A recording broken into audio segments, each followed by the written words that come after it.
बस मॉडल्स हो गया था। Yes sir. अगर इसके models of rigidity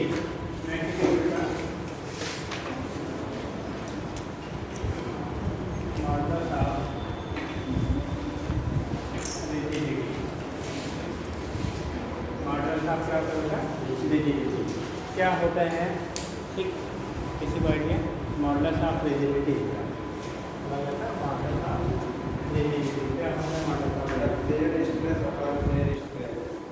sharing stress upon sharing strain का जो रेशियो होता है उसे क्या कहते हैं? Models of rigidity. ठीक है, मॉडल्स ऑफ रिजिडिटी कहते हैं। ठीक है, यहाँ पे बताइए रेशियो ऑफ क्या शेयरिंग स्ट्रेस होगा, शेयरिंग स्ट्रेस। अब कल आपको परसों बताया जाता है शेयरिंग स्ट्रेस और शेयरिंग स्ट्रेस। ठीक, देखो बैठो, जब शेयरिंग स्ट्रेस की बात करते हैं, ठीक है, तो शेयरिंग स्ट्रेस से इसमें क्या होता है, जब फोर्स आपको लगाया जाता है, जो फोर्स लगा अभी तक देखो हम लोग पहले नॉर्मल स्ट्रेस पढ़ा था, ठीक है, तो यहाँ पे जो फोर्स लगाया जाता है पैरेलल टू द सरफेस होता है। जैसे मान लीजिए उस दिन आपको समझाया था ट्रांसफॉर्मर,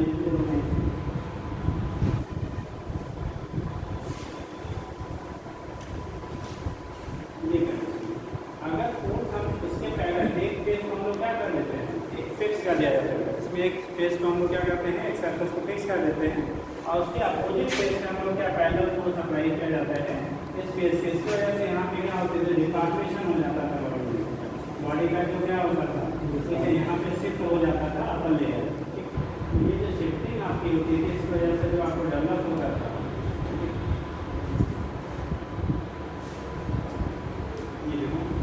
अपर लेयर हो क्या होगी, ऊपर की तरफ शिफ्ट हो गई।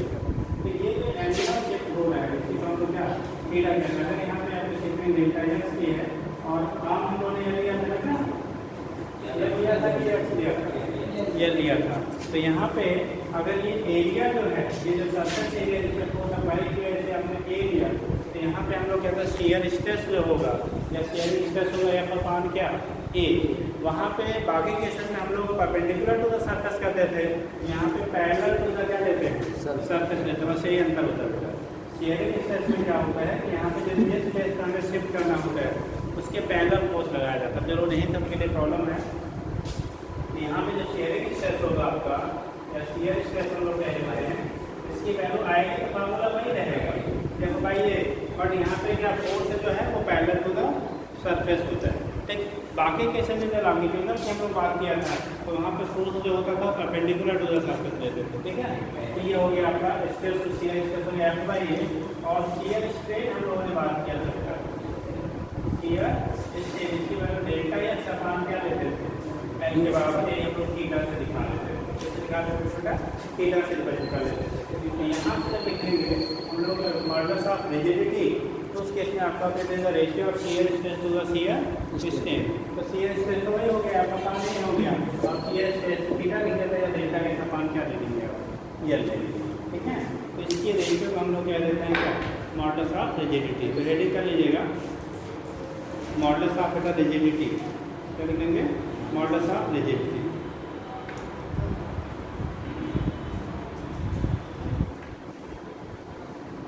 ऐसे बना लीजिए, जो लोग नहीं एटलीस्ट पीछे वाले बनाते हैं जरूर बना लीजिए, बना इसमें हैं तो फिर आप काम कर सकते हैं।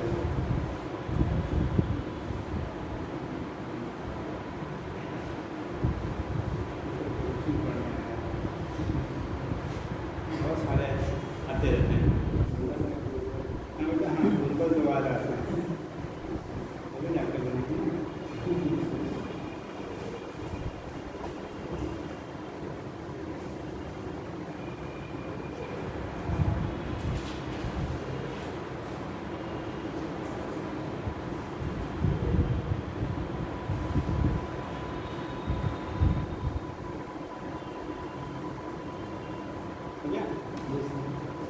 तीसरी कह रहे थे बेटा हम लोग क्या, ठीक, लिख लीजिए वहाँ पर गए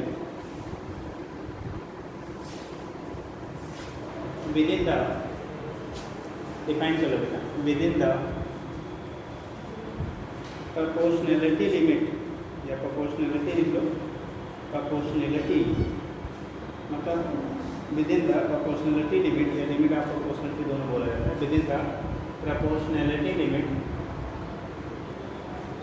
within the proportionality limit हो गया जिसमें कि the ratio of tangential stress, इसी को जो शियर स्ट्रेस है इसी को कहते हैं तो क्या टेंजेंशियल स्ट्रेस कहा जाता है। नाम क्या रखिएगा आपको, tangential stress. The ratio of tangential stress, tangential stress to the shearing strain, tangential stress to the shearing strain, shearing strain, shear बोलते हैं या shearing बोलते हैं, shearing strain is called modulus of rigidity of material, is called modulus of rigidity of material,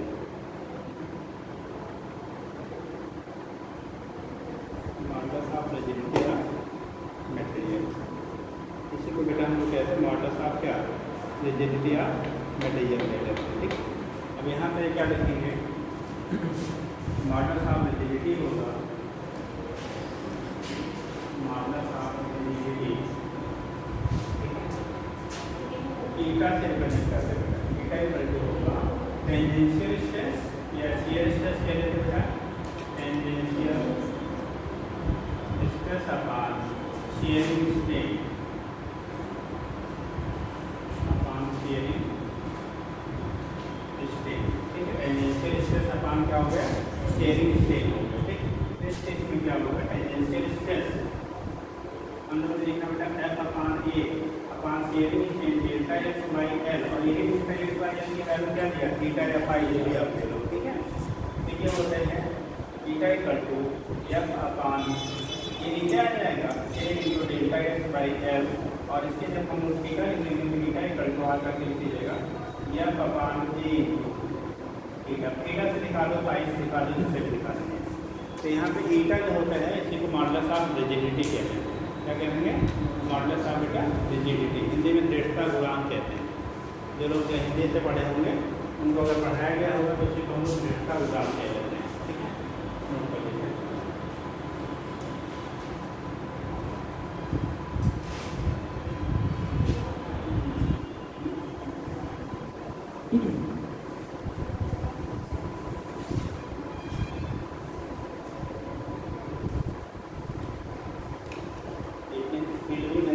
बारिश नहीं है ना,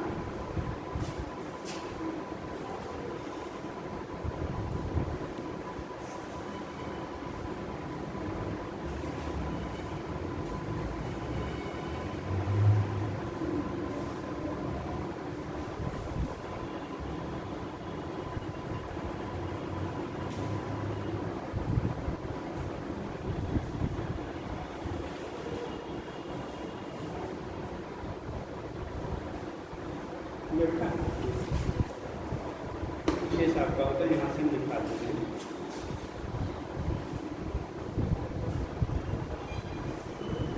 ये बताओ जो ये होगा मॉडल्स ऑफ रिजिडिटी, वो सॉलिड की प्रॉपर्टी होगी, लिक्विड की होगी या गैस की होगी या तीनों की। Models of rigidity is the property of only solid, only gas, only liquid और ऑफ दिस। रिजिडिटी किसमें पाई जाएगी, सॉलिड में, लिक्विड में या गैस में? सॉलिड। कितने लोग कहते हैं सॉलिड में, केवल बाकी लोग जहाँ मिल जाए वहीं पे। हाँ, तो पढ़ दिया करो बेटा, केवल किसी प्रॉपर्टी सॉलिड में बेटा, तो खाया पिया करो, पेट लोगों की तबीयत कम खराब होगा। जो लोग अक्सर बीमार होते हैं बेटा वो लोग थोड़ा सा खाने का क्या परहेज ना किया करें, खुद खाइए अभी। बाकी अब खाएंगे तो भी मोटे नहीं होंगे, और नहीं मोटा होना होगा तो नहीं खाएंगे तो भी हो जाएंगे। अब इसका टेंशन मत लो कि खा लेंगे तो हो सकता है मोटे हो जाना। ठीक, देखो कुछ खाती भी नहीं बेटा, कभी देखो मोटी नहीं हो रही है। ठीक, तो ऐसा नहीं जो नहीं खाता, जो खाता है वही मोटा होता है। आप खाते हो कि नहीं बेटा, थोड़ा थोड़ा खाते हो। ठीक, कभी ठीक है, स्वस्थ है। ठीक, तो ऐसा नहीं कि आप ज़्यादा खाओगे ज़्यादा मोटा हो, कम खाएंगे तो वो बॉडी की स्ट्रक्चर जो है वो हमारे वो ऊपर वाला डिज़ाइन कर रखी है। ठीक है, वो आपके अभी खाने से नहीं, बाद में फ़र्क पड़ता है, जब आप एक एज के बाद फ़र्क पड़ता है, बट आज के एज में भी कुछ नहीं फ़र्क पड़ना है। खूब खाओ खूब पढ़ो। ठीक। और जब खाओगे नहीं तो एनर्जी नहीं रहेगी तो पढ़ोगे वहाँ पर रोज आए दिन क्या एक्सटर्नल जो एजेंट है वो आप पे डोमिनेट हो जाएंगे। ठीक है, कभी फीवर हो जाएगा, कभी सर दर्द करेगा, कभी पैर दर्द करेगा, कभी कुछ हो जाएगा। ठीक, ये खूब खाइए और क्या खूब पढ़िए, तब डॉक्टर बनेंगे। हाँ, उसके बाद इलाज करिएगा। ठीक, अपना भी कर लीजिएगा, दिमाग रहिएगा। अभी तो फिर आप दूसरे के लिए तैयारी करिए। हैं, चलो देखो, तो इसके लिए ईटा की वैल्यू हो गया एफ अपान ए तो क्या होता है ईटा हो गया। ठीक, तो ये केस आपको बोला गया हमने कि मॉडल ऑफ रिजिडिटी जो होती है प्रॉपर्टी किसकी होती है, सॉलिड की, लिक्विड की या गैस की। तो क्या बोलते हैं आप प्रॉपर्टी ऑफ सॉलिड ना क्या लिक्विड एंड गैसेस। ठीक है, ये गैस और लिक्विड में नहीं पाया जाता है। ठीक है, याद है ना। अब जिसके लिए रिजिडिटी ज़्यादा है इसका मतलब उसकी स्ट्रेंथ जो होगी वो ज़्यादा होगी। ज़्यादा रिजिड है मतलब क्या होगा, उसकी स्ट्रेंथ की वैल्यू ज़्यादा होगी, ज़्यादा मजबूत होगा, ज़्यादा कठोर होगा। ठीक, तो ये चीज़ें आपकी होती है, यहाँ से को दिखा देते हैं। ठीक है, मॉडल ऑफ रिजिडिटी हो जाता है। एक काम आता है पॉइसन्स रेशियो। पॉइसन्स रेशियो किसी को याद है? पॉइसन्स रेशियो ये भी इम्पोर्टेंट है, बोर्ड में तो पूछा जाता है। पॉइसन्स रेशियो याद है? कितने लोग पढ़े बच्चे याद है? नहीं याद है आपको? कितने लोग पढ़ा था पॉइसन्स रेशियो? पढ़ा कि नहीं? पास हुआ है। पॉइसन्स रेशियो बता बेटा। कोविड आया सबसे बड़ा भारी एक इम्पैक्ट आया है। पहले ऐसा कोई क्वेश्चन नहीं होगा जिसका कोई ना कोई बच्चा आंसर ना दे। ठीक है, कोई ना कोई जरूरी बता देगा। आजकल क्या है, हाँ, बहुत सारे क्वेश्चन के क्या साइलेंट मोड में तो चले जाते हैं। ठीक, चलो देखो, पॉइसन्स रेशियो होता है रेशियो ऑफ क्या lateral strain to the longitudinal strain. ठीक है, लेटरल स्ट्रेन और लॉन्गिट्यूडनल स्ट्रेन का जो रेशियो होता है उसी को हम लोग कहते हैं पॉइसन्स रेशियो। क्या कहते हैं? पॉइसन्स रेशियो। अच्छा, इसका यूनिट डायमेंशन होगा या नहीं? पॉइसन्स रेशियो का यूनिट ऑफ डायमेंशन होगा या नहीं? कितने लोग कहते नहीं होगा? क्योंकि स्ट्रेन है बेटा, अभी हमें कल ही बताया गया था, परसों बताया गया था, स्ट्रेन की कोई यूनिट ऑफ डायमेंशन नहीं होती है। और स्ट्रेन का रेशियो है तो वैसे भी अगर सेम क्वांटिटी रेशियो होता है तो यूनिट डायमेंशन नहीं मिलता है। तो लिख लीजिएगा पॉइसन्स रेशियो।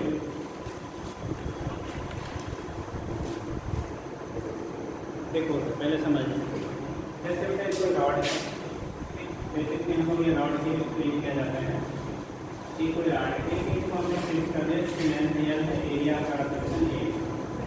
लेंथ आपका एल था, एरिया का सेक्शन की वैल्यू क्या है बेटा? ए है। आपने यहाँ से एक फोर्स अप्लाई किया, क्या किया यहाँ पे? एक फोर्स अप्लाई किया। बेटा फोर्स के अप्लाई करने से सपोज है इसकी लेंथ में थोड़ा सा इलाकेशन हो गया, इसकी लेंथ। अब डेल्टा ए ले लो, डी एल ले लो, जो भी ले लो, डी एल के टर्म में बोलते हैं। तो किस माल के लिए हम लोग अप्लाई करते हैं? इस माल वैल्यू। तो लेंथ में मान लो मैंने यहाँ पे एक फोर्स अप्लाई किया, फोर्स अप्लाई करने की वजह से इसकी लेंथ में डी एल का अगर इलाकेशन हो गया, कितने का बेटा? डी एल का। एरिया पहले ये था, मान लो रेडियस की वैल्यू पहले आर थी। अगर लेंथ की वैल्यू अगर बढ़ाई जा रही है तो एरिया क्या करेगा?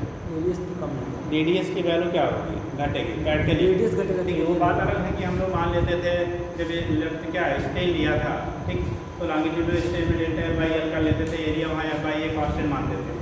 बट कभी भी किसी भी चीज़ को अगर स्ट्रेस करके आप उसकी लेंथ को इंक्रीज करोगे तो ऑलवेज एरिया की वैल्यू क्या करेंगे? डिक्रीज करेंगे।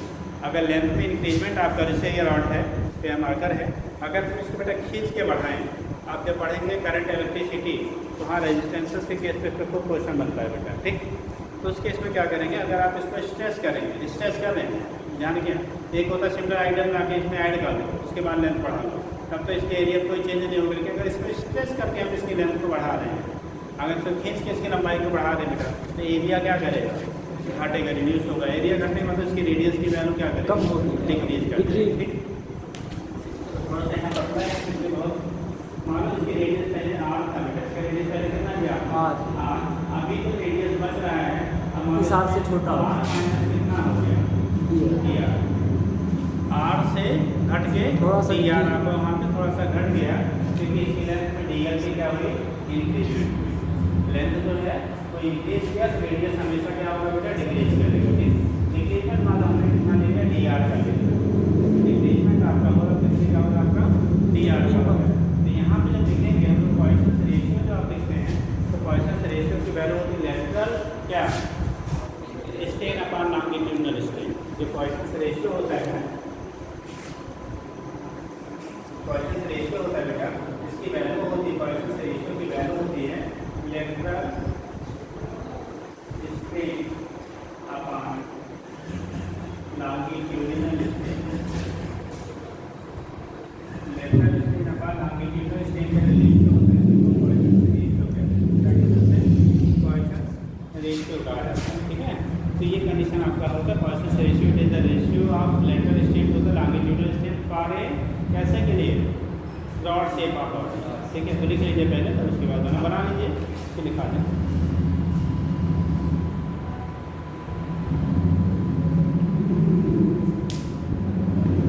स्पेलिंग है POISSON apostrophe S Poisson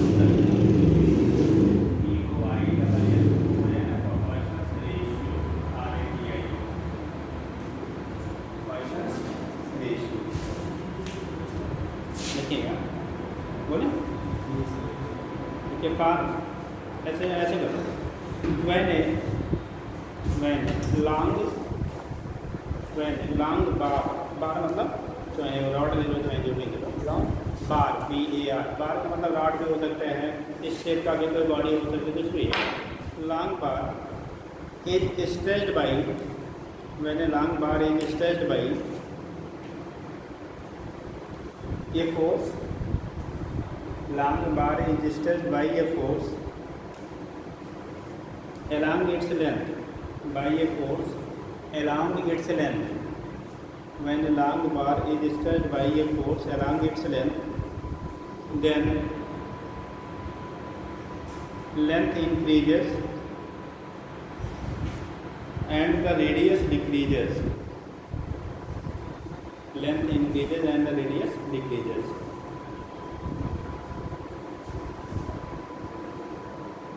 And the radius decreases. नीचे लिखिएगा द रेशियो ऑफ, अब ये मेन उसका डिफिनेशन हुआ, ठीक है। The ratio of lateral strain to the longitudinal strain, lateral strain to the longitudinal strain, lateral strain to the longitudinal strain is called Poisson's ratio.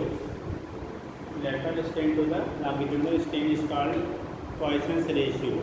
दिखाते हैं बेटा सिग्मा से Poisson's ratio जो होता है वो लिखेंगे आप, ये Poisson's फॉर्मूला लिखेंगे Poisson's ratio, सिग्मा से दिखाते हैं बेटा, सिग्मा इक्वल हो जाता है लेटरल स्ट्रेन। बेटा देखो लेंथ में जो इंक्रीजमेंट हो रहा है इसके लिए डेल्टा पॉजिटिव लेंगे, लेकिन रेडियस क्या कर रहा है, डिक्रीज कर रहा है, तो रेडियस की जो वैल्यू होगी वो क्या ले लेंगे हम लोग, निगेटिव लेंगे। तो लेंथ में इंक्रीजमेंट है तो क्या DL पॉजिटिव और रेडियस में डिक्रीजमेंट है तो DR क्या होगा, वो निगेटिव होगा। तो यहाँ पे जब देखेंगे बेटा तो minus DR/R by DL upon क्या, यदि ये फैक्टर ऊपर जाएगा तो वैल्यू आएगी sigma equal to minus EL into DR/R into D। समझ गया बेटा, ये वाला फैक्टर ऊपर, R वाला फैक्टर नीचे, तो RL into DR/R into D। क्या क्या DL by DL into DR/R, जैसे भी आप लिखना चाहते हो। तो ये कंडीशन है। माइनस साइन रिप्रेजेंट करता है कि जब हम लेंथ को इंक्रीज कर रहे हैं तो रेडियस की जो वैल्यू होगी वो डिक्रीज करेगी। लेंथ के इंगेजमेंट पे रेडियस की वैल्यू क्या करती है आपकी, डिक्रीज कर देगी।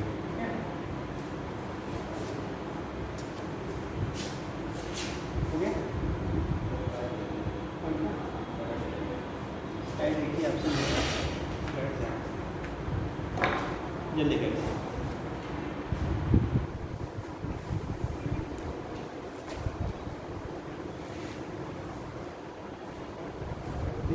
It is unit and dimensionless quantity.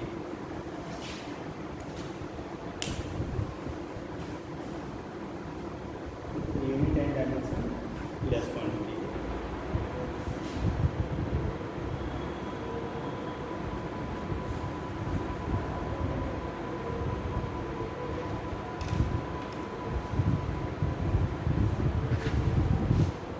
Okay. Negative sign already आपको बता दिया, इसको इंडिकेट करेगा। लेंथ इंक्रीज होने बेटा रेडियस की वैल्यू क्या करेंगे, डिक्रीज करेंगे। मतलब जो नेगेटिव साइन यहाँ पर हमने मारा रेडियस है, डिक्रीज ये लेंथ को इंक्रीज सैंपल करेंगे, दिखा रहा है रेडियस डिक्रीज रेडियस की वैल्यू क्या होगी, जब डिस्टेंस करेंगे तो रेडियस की वैल्यू क्या करेगा, डिक्रीज होगी। डिक्रीज करेगा। इसको कोई रिप्रेजेंट करता है क्या, नेगेटिव। नेगेटिव साइन माइनस बाकी उसका कोई मतलब नहीं है, न्यूमेरिकली इसका कोई मतलब नहीं है, केवल आपको वो रिप्रेजेंट कर रहा है कि लेंथ के रेडियस डिक्रीज कर रहा है बस। ठीक, आगे लिखिएगा हेडिंग, नेक्स्ट हेडिंग करिएगा। जो हम लोग ने डिफरेंट आपके लिखा गया, ठीक है, M modulus, bulk modulus, C M modulus, modulus of rigidity, इनके बीच में रिलेशन क्या होते हैं, आपस में रिलेशन क्या बनता है। तो एक आध बार उस पर पूछा गया, बहुत ज़्यादा थे नहीं, बट एक आध बार फोकस किया गया। तो लिखिएगा रिलेशन बिटवीन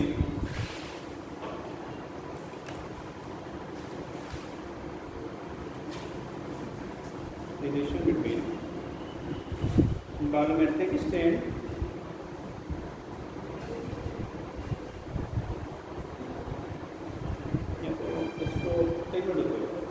ऐसे लिखो, relation between simple relation between Young models, relation between Young models कमा बल्क मॉडल्स, बल्क मॉडल्स को कैसे दिखाया था, कमा models of rigidity, models of rigidity कैसे दिखाया था, ईटा से, एंड पॉइसन्स रेशियो सिग्मा, यानी कि Young modulus Y, bulk modulus के modulus of rigidity eta and sigma, इनके बीच में रिलेशन हमें डिस्क्राइब करना है। ठीक है, Young modulus, bulk modulus, modulus of rigidity and Poisson's ratio. तो सीधे यहाँ पर हम लोग बेटा रिलेशन लिखेंगे। क्या होता है इसमें, बहुत ज़्यादा तो यूज नहीं है, बट एक आध बार रिलेशन ही पूछा गया है।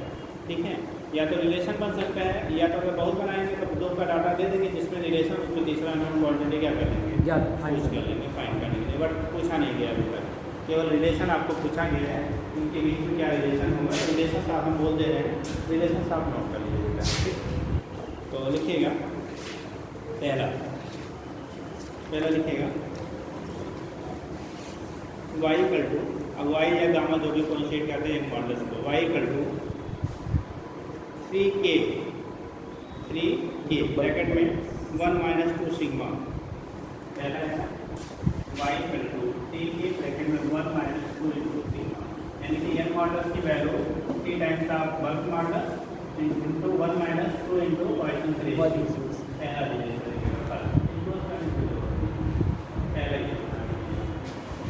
ये है यंग मॉडल, बल्क मॉडल्स और पॉइसन्स रेशियो के बीच में, यंग मॉडल्स, बल्क मॉडल्स और पॉइसन्स। अब इसमें दो चीज़ हो सकता है, क्वेश्चन ऐसे बन सकते हैं which is the correct relation between Young modulus, bulk modulus and Poisson's ratio, तो सीधा सा ये रिलेशन हो गया। या इनमें से बेटा किसी दो की वैल्यू दी गई, दो की वैल्यू कोई दे देगा, किसी तीसरे वाले की वैल्यू क्या करना है, निकालना हो सकता है, बट अभी तक नहीं पूछा गया है।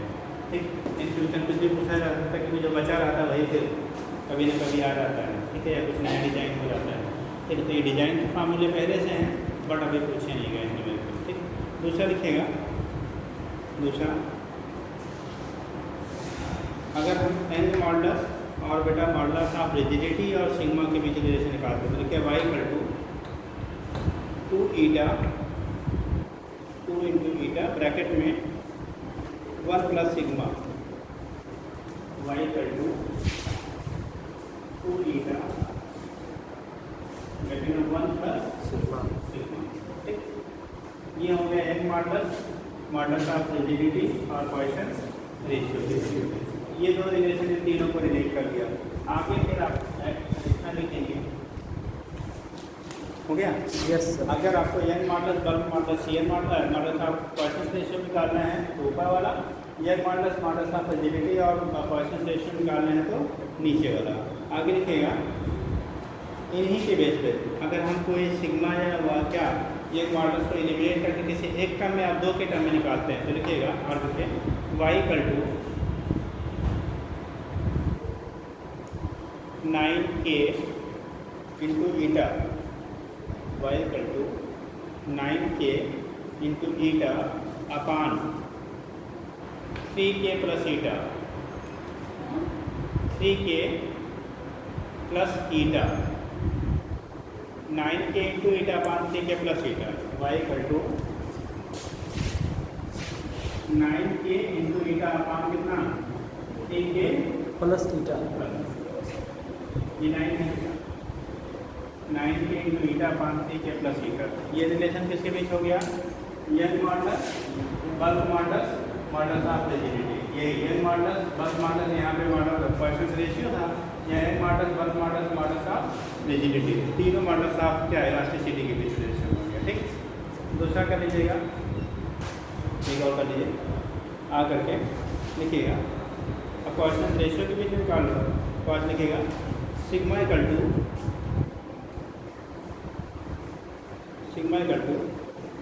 3k minus 2 eta 3k minus 2 eta upon 6k plus 2 eta ऊपर माइनस नीचे plus sigma equal to 3k minus 2 eta upon 6k plus 2 eta sigma equal to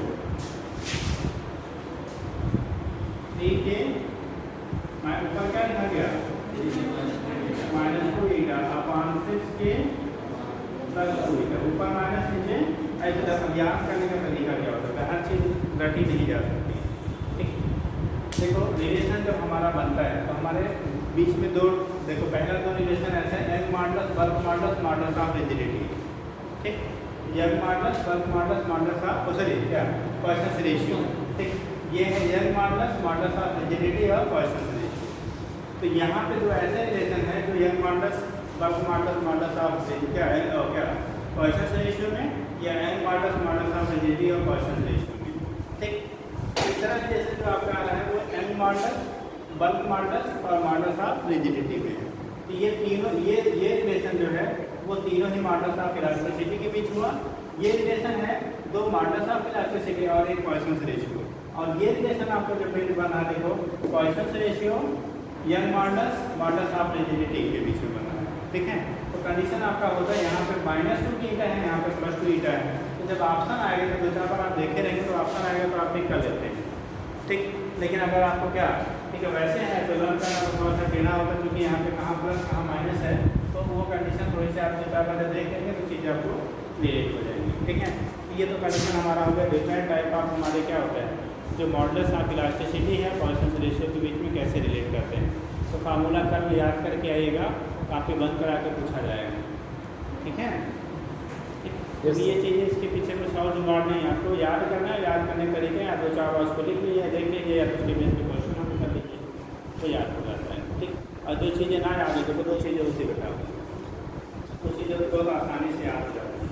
कुछ चीज़ें होती हैं ठीक है आपको याद करने के लिए बार बार उस चीज़ को हमें क्या करना पड़ता है देखना पड़ता है। ऐसी चीज़ों के लिए आप लोग कर लीजिए पतली सी कापी हर सब्जेक्ट की पतली सी क्या बना लीजिए कापी बना लीजिए। ठीक उस पर ऐसी चीज़ लगे जो हमें आसानी से याद नहीं होती। ठीक है हर चैप्टर का 2-4 पॉइंट ऐसा रहता है उसको एक अपने से बनाइए। ठीक देखो करने के लिए आपको कुछ एक्स्ट्रा मेहनत करनी पड़ती है। ठीक जैसे आपको जो लगता है कि भाई ये चीज़ हमें नहीं लर्न हो रही एक पतली सी कापी बनाइए 2-4 ऐसे जो हर चैप्टर के फार्मूले या जो रिलेशन वगैरह हैं उनको उसमें पतला पतला लिख लीजिए। ठीक और वो हर हफ्ते 10 दिन 15 दिन पे एक बार क्या हो रिवाइज कर डालिए। इतनी बार रिवाइज है कि एग्जाम तक एकदम आपको परफेक्टली याद हो क्योंकि जो ऐसी चीज़ें होती हैं वो एक बार दो बार पढ़ने से एग्जाम में याद नहीं रहती। ठीक है उनके लिए तरीका वही है कि आप पतला अलग से बना लीजिए और उसमें उस हर चैप्टर के जो चीज़ें लगती हैं ये चीज़ें हमें कंफ्यूज करेंगी एग्जाम वो चाहे कोई सब्जेक्ट हो फिजिक्स हो केमिस्ट्री बायोलॉजी तीनों सब्जेक्ट आपको पढ़ना है उनमें से कोई भी है हर सब्जेक्ट पे एक पतली कापी बना लीजिए 10-20 रुपये का। ठीक और उसमें से केवल वही करेक्ट करिए जो चीज़ें आपको लगे कि हमें ये लर्न करने में प्रॉब्लम हो रही है या नहीं हो रहा है बार बार रिवीजन की ज़रूरत है। और उसी को हर 15 दिन 10 दिन पे एक बार क्या जब ना मन लगे पढ़ने में तो उसी को क्या पलट डालिए पढ़ने मन तो कभी नहीं। हाँ जी कभी ना लगता है अब कभी ना लगता है तो मुझे व्यवस्था लगाना पड़ेगा। फील नहीं आता सर इंग्लिश की वजह से फील नहीं आता क्या बताया जाए आप वो क्या कहते हैं मेडिकल काउंसलिंग को एक लिखो एप्लीकेशन सर हमको इंग्लिश में फील ही नहीं आ रहा है हम डॉक्टर कैसे बन इसलिए कृपया हमारे लिए एक स्पेशल मेडिकल कॉलेज हिंदी विभाग में खोला जाए। नहीं सर हम सिलेक्शन हमारा मन नहीं करता हमारा मन करता समझ में आए अच्छे से अपने मजा ले जाए बस। अरे पॉइंट दोनों तो सिलेक्शन से कोई मतलब नहीं है, तब तो पढ़ते रहो तो क्या दिक्कत है। लेकिन सर फील जो आना चाहिए, हम इसको नेचर से जोड़ ले जाएँ बहुत खुशी होती है। तो हर चीज़ देखो, बहुत सारी चीज़ें नेचर से जुड़ती हैं, बहुत सारी चीज़ें नेचर से नहीं जुड़ती। फिजिक्स में बहुत चीज़ें जुड़ती हैं, ठीक है, फिजिक्स में बहुत सारी चीज़ें हर nature एक से चीज़ जुड़ती जुड़ता है, हैं। बस उसमें ठीक इंटरेस्ट है। होना चाहिए, एकदम बेहतर ज्ञान होना चाहिए। ठीक, उस कंडीशन में क्या होता है, उसके बेस पे रहता है। ठीक, अब जैसे कुछ चीज़ें होती है बेटा कि हमारे पास बहुत टाइम होता है, मतलब टाइम फाउंडेशन नहीं होता है, तो हम लोग उसको बहुत ज़्यादा एक्सपेंड करके पढ़ते हैं या बहुत ज़्यादा एक्सपेंड करके पढ़ाते हैं, तब वो चीज़ें क्या होती है, तब आपकी फीलिंग आती है। यहाँ पे हमें क्या करना है, उसको टाइम के गार्डिंग मैनेज करना है, तो बहुत सारा फील करने का टाइम भी नहीं है ना। Yes sir. ठीक है, तो प्रॉब्लम ये है बेटा, बहुत सारी चीज़ें ऐसी हैं, हर चीज़ तो नहीं आप फील कर सकते, बट ऐसा है अगर 80 to 90% चीज़ें हैं जो आपको फील कर सकते हैं, बट अब वो 20 चीज़ें जो हैं, ठीक है, कुछ ना कुछ यहाँ पे स्टार्ट आउट करनी पड़ेगी। अगर रिलेशन डिस्क्राइब और पेज का तीनों को एक्टिवेट करिए, रिलेशन मिलेगा, आप फील करिए आराम से। ठीक है, तो मतलब हमें कितने से ठीक है, जी सर। वही है जहाँ जरूरत उसको फील करिए, बाकी को छोड़ दीजिए यार। ठीक, मैं पता लगा फीलिंग करके करते रहेंगे तो होना है तो होना ही नहीं। ठीक, जी सर। मम्मी पापा आपके छोड़ दीजिए बेटा, जब फील करो उसके बाद फिर 10 साल तक फील करते थे, जब बेटे बेटा हमारा डॉक्टर बन जाएगा। ठीक, कॉन्फिडेंस जो है सर उसी वजह से आता है। नहीं, कॉन्फिडेंस उससे नहीं, कॉन्फिडेंस क्वेश्चन लगाइए ना, क्वेश्चन लगने लगेगा ऑटोमेटिकली कॉन्फिडेंस आ जाएगा। ठीक, वो बात अलग है कि अगर आपने फील करके कोई चीज़ सीखा है तो उस पर क्वेश्चन भी लग जाते हैं, लेकिन उस फीलिंग के लिए जो आपका सिलेबस है ना, उसके लिए 5 साल चाहिए। ठीक, तब आराम से फील करते हुए हम लोग पढ़ेंगे, और सरकार क्या है 8 महीने में सब कुछ मैनेज करना है, तो कैसे पास हो गया। ठीक, चलो देखो नेक्स्ट हो गया बेटा, ये तो हमारा हो गया रिलेशन किस पे, क्वेश्चन रेशियो पे क्या होगा, इसके बेस में हम लोग यहाँ से दिखा दें। दूसरा होता है बेटा, एक आपने पढ़ा हुआ stretching of wire. Stretching of wire का मतलब होता है कि अगर किसी वायर को आप स्ट्रेच करते हैं, उसकी प्रॉपर्टी कैसी होगी, कैसे बिहेवियर उसमें चेंज होता है। अभी आप लोग स्टार्टिंग में बताया था हुक्स लॉ, याद आया कुछ? हुक्स लॉ क्या था बेटा, आप बताओ। हुक्स लॉ कितने लोग याद है हुक्स लॉ पढ़ने टाइम में, हाँ बताओ। 1 2 3, आप कैसे फील करो यार, हुक्स लॉ याद ही नहीं रखे हो। भूल गए। हाँ, समझे ये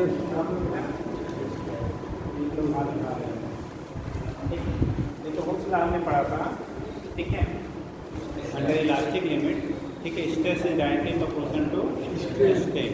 ठीक है, स्ट्रेस स्ट्रेन पे क्या होता है आपका डायरेक्टली प्रोपोर्शनल होता है, यानी जैसे जैसे आप स्ट्रेस बढ़ाते हो वैसे वैसे स्ट्रेन की वैल्यू क्या होती है, बढ़ती जाती है। Stress directly proportional to strain and ratio of stress to strain is called modulus of क्या इलास्टिसिटी। यही तो पढ़ा था ना जब हम लोगों ने मॉडुलस ऑफ इलास्टिसिटी शुरू किया है। ठीक है, तो सब याद रखना करो यार, याद रखेंगे तभी फील होगा, जैसे नहीं रखेंगे कैसे फील होगा। ठीक, पीछे चीज़ें याद रखें तब आगे वाले को रिलेट कर पाएंगे। ठीक है, अब ये भी चीज़ें याद ना रहे आप कहो कि हम क्या हाँ कैसे बात करें। चलिए लिखिएगा, निश्चित कर लीजिए। Stretching of wire, stretching of wire, stretching of wire या उसी को कहते स्ट्रेस स्ट्रेन कर्व भी बोलते हैं। स्ट्रेचिंग ऑफ वायर ब्रैकेट में लिखिए बेटा स्ट्रेस स्ट्रेन कर्व।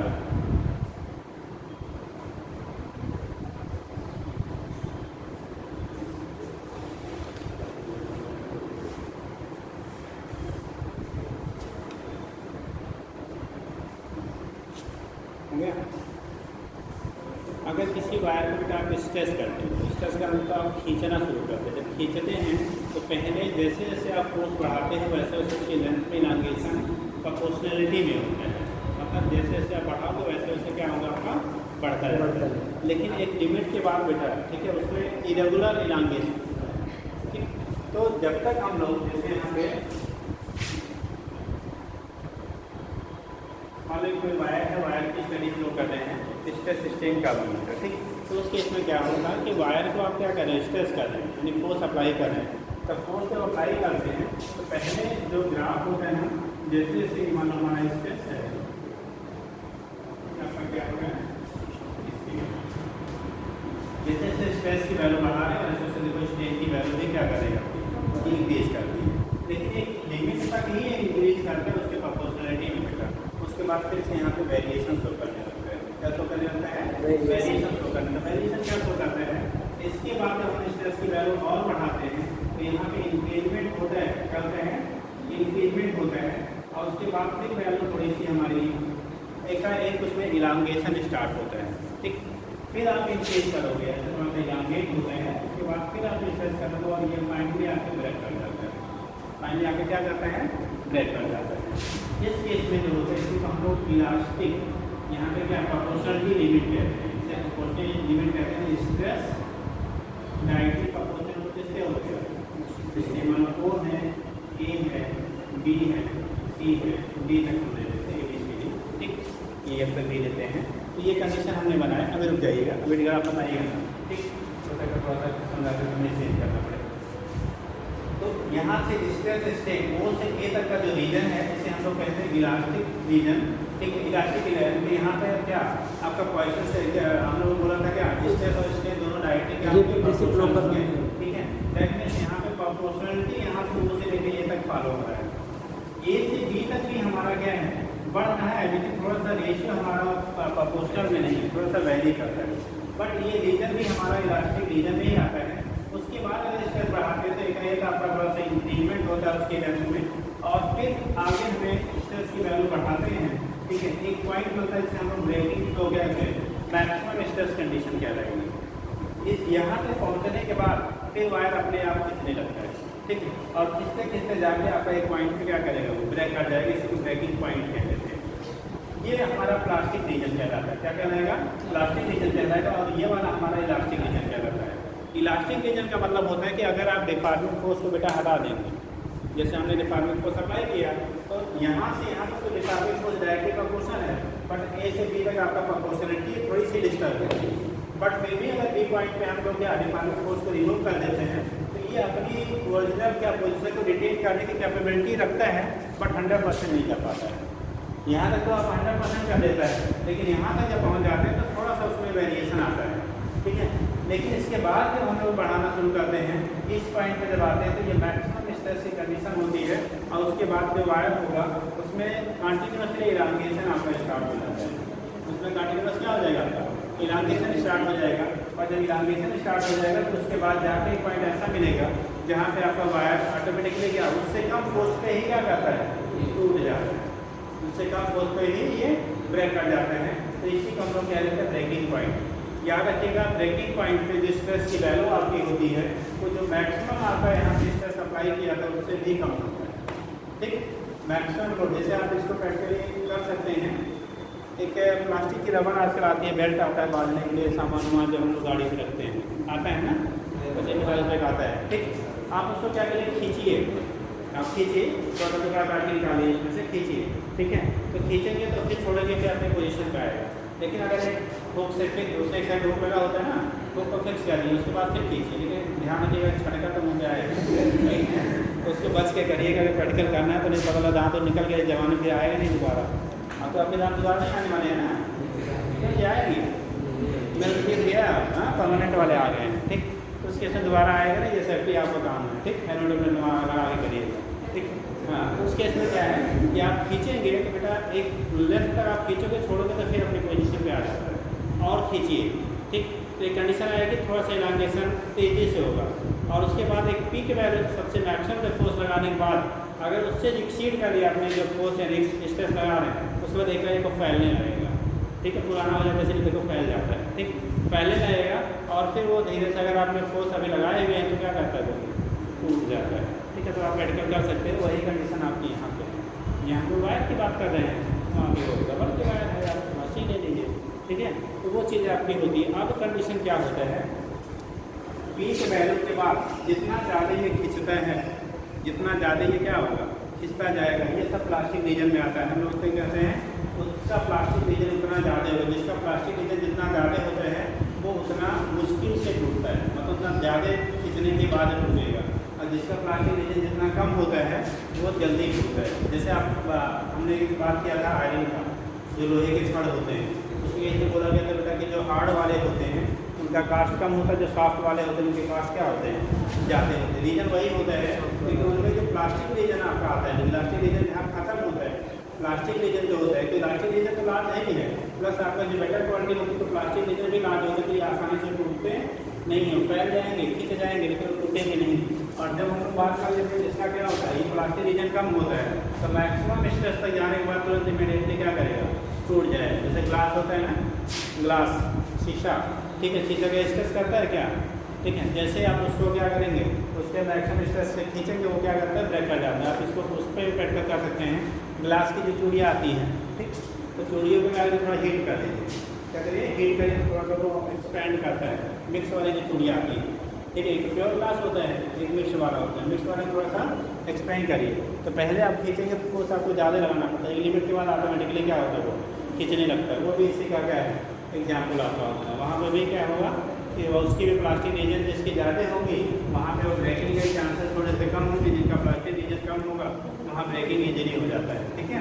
तो ये चीज़ आपकी होती है, स्ट्रेचिंग ऑफ वायर पर अगर आपका हो जाए तो उसके बेस पे हम लोग क्या करते हैं, यहाँ से रिप्रेजेंट कर लेते हैं किसका ज़्यादा होगा और किसका कम होगा, ठीक। तो आप डायग्राम बनाइए तो हम वहाँ पर पॉइंट दिखा देंगे। सर स्टील और कांच में स्ट्रेचिंग का क्या रोल होगा? हाँ, स्टील और कांच में, स्टील के रिस्पेक्ट में बेटा जो होता है वो कांच की जो होती है वो इलांगेशन ईजिली होगी, बट कांच अगर प्योर है तो ब्रेक कर जाएगा, ठीक है। स्टील से मिक्स यानी इलास्टिक रीजन जो होगा स्टील का ज़्यादा होगा, मिक्स रहेगा तो टूट जाएगा, मिक्स रहेगा तो मिक्स रहेगा थोड़ा स्ट्रेस करेगा, थोड़ा स्ट्रेस, और रबड़ में बहुत ज़्यादा रहेगा, होगा, लेकिन वो अगर इलास्टिसिटी की बात करेंगे तो उससे ज़्यादा हमारा स्टील है, इलास्टिक, क्योंकि वो अपोजिट टेंडेंसी उसके ज़्यादा होती है, बट शेयरिंग स्ट्रेचिंग इसमें ज़्यादा है।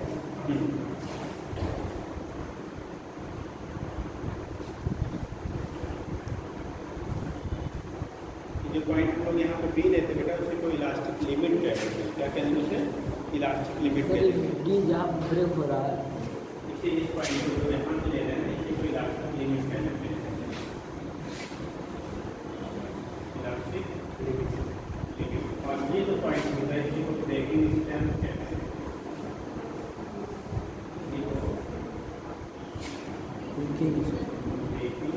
यहाँ जगह कम है तो कभी भी समझ जाएंगे, यहाँ से लिखते हैं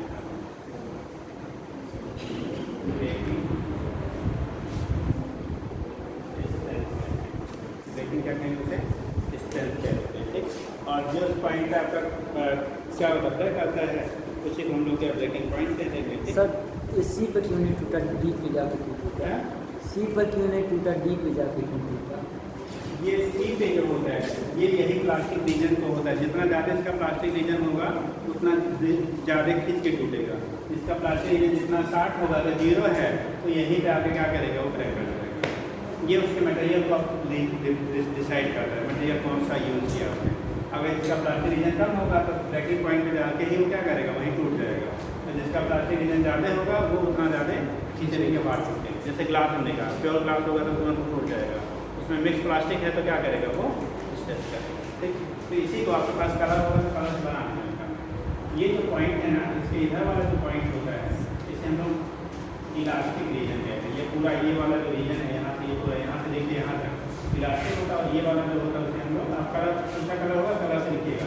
इसके इधर का रीजन जो होता है इसे हम लोग क्या कहेंगे, इलास्टिक रीजन कहते हैं। और इधर वाला जो रीजन है उसे क्या कहेंगे, प्लास्टिक रीजन कहते हैं।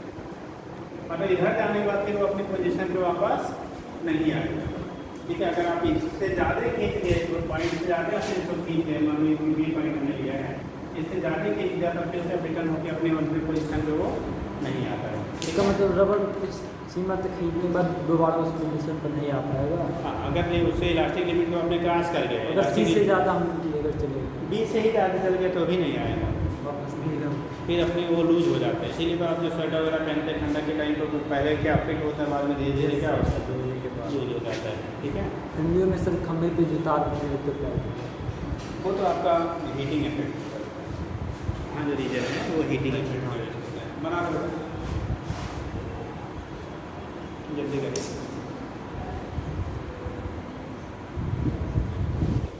But sir highest peaking stress C position पर हो तो फिर सी के बाद जाके टूटेगा, सी पर ही टूट जाना वही पड़ेगा। बोले बेटा, उसी को हम लोग प्लास्टिक रीजन कहते हैं। जितना ज़्यादा उसमें प्लास्टिक रीजन होगा उतना ज़्यादा खींचने के बाद टूटेगा।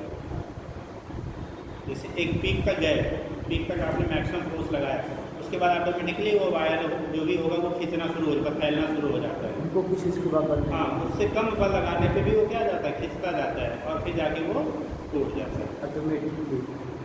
इसका मतलब हमें सी तक लेके जाना, उसके बाद उसके बाद हाँ, लेकिन फोर्स छोड़ देंगे तब तो वापस आएगा, लेकिन ओरिजिनल पे नहीं आएगा। आपको फोर्स लगाए रखना है, लेकिन कम फोर्स पे भी वो खींचता जाएगा। इसका मतलब सर एक बार वायर को खींचने यहाँ पे पोजीशन पर हम ऐसे लेकर बैठ ही गए तब भी टूट जाएगा। नहीं, बैठने में नहीं टूटेगा फोर्स थोड़ा सा करना पड़ेगा भाई। वो पॉइंट जब तक आप उसके ब्रेकिंग पॉइंट तक नहीं पहुँचेंगे, इसी को ब्रेकिंग पॉइंट कहते हैं। अगर आप उठना चाहेंगे तो हम लोग क्या कहेंगे, ब्रेकिंग पॉइंट। Breaking point. अब लाइन यहाँ पर खींचना ऐसे स्टार्ट कर देते हैं, इसे ब्रेकिंग पॉइंट कहते हैं। जब तक आप ब्रेकिंग पॉइंट तक नहीं पहुँच जाएंगे तब तक वो टूटेगा नहीं। वो ब्रेकिंग पॉइंट, ये सीढ़ी की वैल्यू जो होगा वो मटेरियल पे डिपेंड करेगा। इसकी वैल्यू ज़्यादा भी हो सकती है, कम भी हो सकती है। इवन जीरो तो भैया पेट कहीं नहीं मिलता है, कुछ ना कुछ आपका सीढ़ी ऊपर भी जा सकता है, ऊपर से ऊपर नहीं जाएगा। यही मैक्सिमम वैल्यू है यार, यही मैक्सिमम बोल रहे हैं ना। इससे ज़्यादा नहीं जाएगा, हमेशा उससे घटता जाता है, उससे ज़्यादा नहीं लगाना पड़ेगा। तो घटता जाएगा, इसका मतलब हम खींचेंगे उसके बाद इधर होना चाहिए। कितने गिर जाओगे और टूट जाएगा वो। ये फिर कर रहे हो, अब कल ले आना वो क्या प्लास्टिक खरीद के नहीं फंसाया जाएगा, अपने यहीं पे फिर कराया जाएगा। ठीक है जी, कल लेके आना पड़ेगा। क्या बेटा तू सब रबर बैंड लगाया है, इसका फिलिंग करा दिया जाए। हाँ, रबर बैंड लगाया हो ना, सारे खींच के बढ़ाया जाए इसको। हाँ, अरे कोई बात नहीं, रहने दीजिए सर। चलिए ठीक है, वैसा मान गए हम तो फीलिंग मान गए।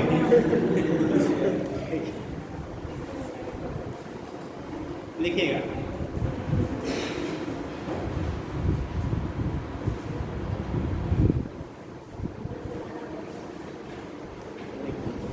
if load is, ये लोड मतलब जो फोर्स लगा रहे हैं खींचने के लिए, load is gradually GRADUALL gradually GRADUALL gradually मतलब धीरे धीरे, gradually increases on A vertically, gradually increases on A gradually increases on a vertically suspended metal wire, on a vertically suspended metal wire, vertically suspended metal wire, ठीक है, metal wire, and the graph is plotted between stress मतलब जो load apply कर रहे हैं, stress and longitudinal strain. The graph is plotted between stress मतलब load जो apply कर रहे हैं, stress and longitudinal strain, stress and longitudinal strain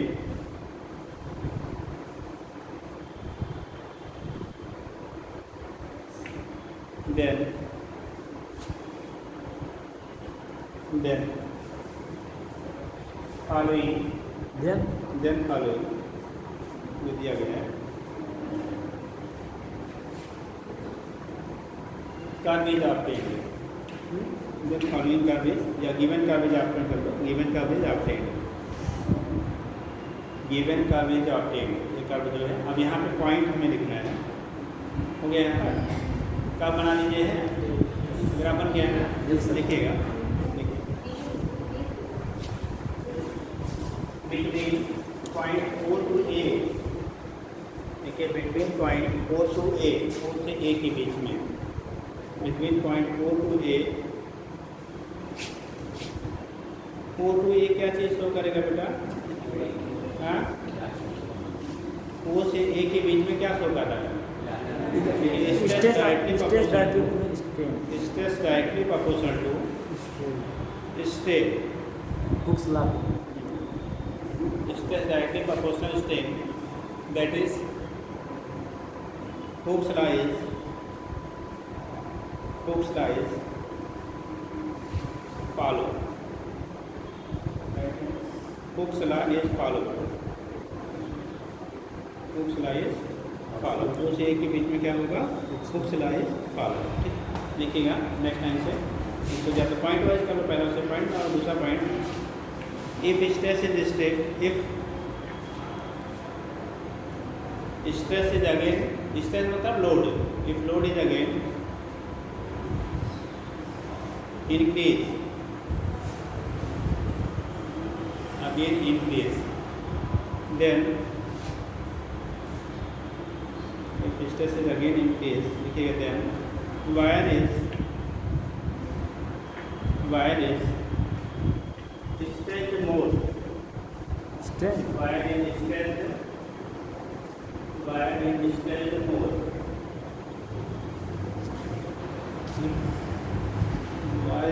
more, but proportionality not follow, मतलब proportional नहीं है, कहाँ से?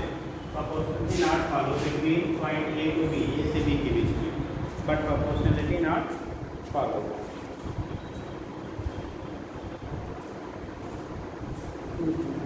हो गया? proportionality not follow. ठीक है, यहाँ पे आपका O से A से B के बीच में proportionality को follow नहीं करेगा।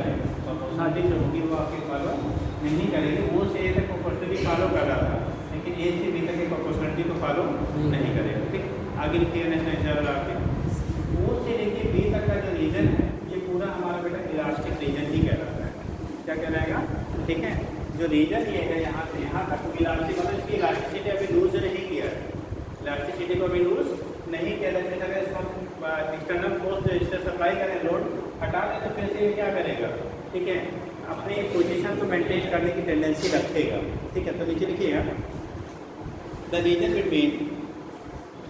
Between point O to B, O से लेके कहाँ तक? B, O to B is called elastic region,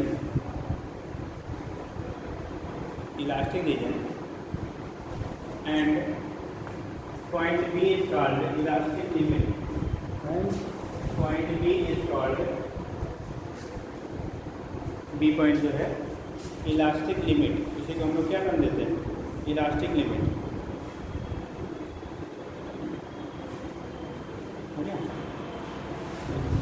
next अगला पॉइंट, इफ बी पॉइंट को अगर इलास्टिक लिमिट, ये पॉइंट जो दिया है ना, ये आपका इलास्टिक है। ठीक, यस, वहाँ पर मतलब इलास्टिक प्रॉपर्टीज में लाई कर रही है। ठीक, देखिएगा if stress is again, if stress bracket में लोड, इफ स्ट्रेस ब्रैकेट में लोड, इफ स्ट्रेस ब्रैकेट में load is again, stress bracket में load is again increased,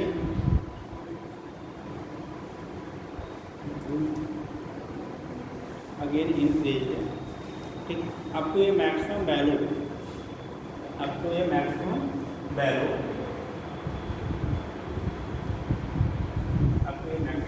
which is called breaking strength, maximum value which is called breaking strength, क्या कहेंगे बेटा? Breaking strength, इसी को हम क्या कहेंगे? Breaking strength. ठीक है,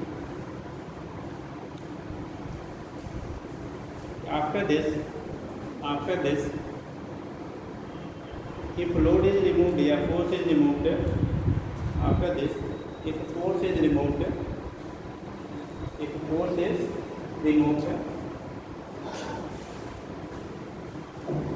रिमूव से क्या होगा? Remove. The wire does not come back to the natural length.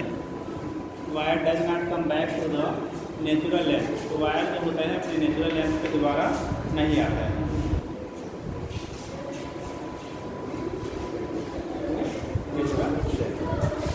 आगे देखिएगा, if stress is again further by very small further by a very small increase. is again If stress is further, क्या लिखा आपने? Increased by a very small, increased by a very small, then a large ingredient,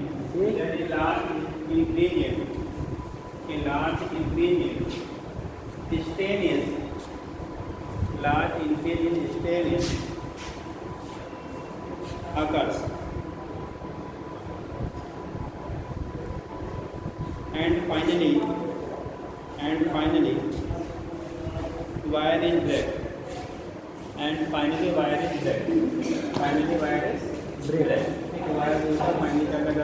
break, break break कर जाता है। ठीक, तो ये होता है, यहाँ से हम दिखा देते हैं which is represented by region CD, which is represented by region CD। देखो जल्दी से, which is represented by region CD, which is represented by region CD। अब डिफरेंट टाइप के जो मटेरियल होते हैं बेटा, उनके लिए जो ग्राफ स्ट्रेस स्ट्रेन का होता है वो अलग अलग होता है। कैसा होता है? अलग अलग होता है। वहीं पे लिखना पहले लिख लीजिए, for different type of materials,